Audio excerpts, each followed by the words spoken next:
we could help correct some of the problems. اور اب ان ادویات کو کینسر کے مریضوں کے کلینکل ٹرائلز کے لیے بروئے کار لایا جا رہا ہے۔ ہم جینیٹک میوٹیشن کو تو صحیح نہیں کر سکتے، لیکن ان جیسی چند ادویات کے استعمال سے ہم مرض یا صحت کے مسائل کو سست رفتار بنانے میں کامیاب رہے۔ اس طرح پروگریسو ڈیولپمنٹل ڈیلے کی تشخیص ممکن ہوئی۔ جب تک ہمیں ہیومن باڈی کے نارمل میکانزم کا پتہ نہ ہو، تب تک ہم یہ اندازہ نہیں لگا سکتے سکتے کہ وہ کون سے عناصر ہیں جن میں نقص ہونے کے سبب کوئی ڈس آرڈر یا بیماری جنم لیتی ہے۔ میرے خیال سے ہیومن ہیلتھ سے متعلق ریسرچ پر سرمایہ کاری کرنا بہت ضروری عمل ہے۔ So I think it's absolutely essential to invest in basic research because this has long-term implications so how we can also improve human health later on. کیا ہماری غذائی عادات ہمارے ڈی این اے پر اثر انداز ہوتی ہیں اور یہ ہماری ذہنی صلاحیتوں کو بھی متاثر کرتی ہیں؟ Yeah, so there are very interesting experiments in mice that have جی ہاں، اس سلسلے میں چوہوں پر بہت سے دلچسپ تجربے کیے گئے جن سے مثال کے طور پر پتہ چلا کہ حمل کے دوران ماں کی غذا اس کے بچوں کی رنگت اور جسمانی حجم پر اثر انداز ہوتی ہے۔ اس ضمن میں آگوٹی جین بہترین مثال ہے۔ اس جین کی خاصیت یہ ہوتی ہے کہ یہ جنین میں ایک بلیک پگمنٹ سپلائی کرتا ہے۔ یہ پگمنٹ چوہے کے بچے کے براؤن کلر یا رنگ کا سبب بنتا ہے۔ ساتھ ہی اس جین کے ساتھ پیدا ہونے والے بچے بہت دبلے ہوتے ہیں۔ تاہم ہماری لیب میں ہونے والے تجربے سے پتہ چلا کہ چوہوں کے آگوٹی جین کے حامل کچھ بچوں کے رنگ بھورے کے بجائے زرد مائل اور ان کا جسمانی وزن نارمل سے زیادہ یعنی یہ موٹاپے کا شکار پائے گئے۔ اس کی وجہ ماں کے دوران حمل غذا بنی، تو ہمیں یہ پتہ چلا کہ ماں اور بچے کا جنیاتی پس منظر بالکل یکساں ہونے کے باوجود ماں کی غذا سے جنین تک پہنچنے والی غذائیت بچے کی رنگت اور اس کے وزن میں تبدیلی کا باعث بنتی ہے۔ اس طرح جنیاتی تبدیلیوں سے سوا بھی فینوٹائپ یعنی ظاہری خصوصیات کا اس کے موروثی پس منظر میں جائزہ لیا جا سکتا ہے۔ ایپیجینیٹکس پلاسٹیسٹی پر ہمیں مزید ریسرچ کرنا ہوگی تاکہ ہمیں یہ پتہ چل سکے کہ اس کے کون سے پہلو موروثی ہیں اور جنہیں بعد میں مٹایا جا سکتا ہے۔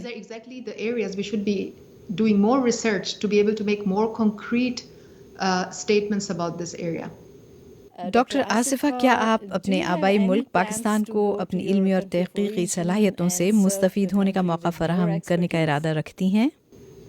ظاہر بات میں پاکستان میں پیدا ہوئی تھی تو یقیناً پاکستان سے میرا گہرا تعلق ہے۔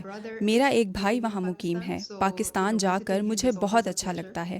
میں اب ماکس پلانک سوسائٹی میں جس پوزیشن پر کام کر رہی ہوں یہ مجھے مزید موقع فراہم کرتی ہے کہ میں خود کو اس معاشرے سے مربوط کروں اور دیکھوں کہ مستقبل میں پاکستان کی کس طرح سے خدمت کر سکتی ہوں۔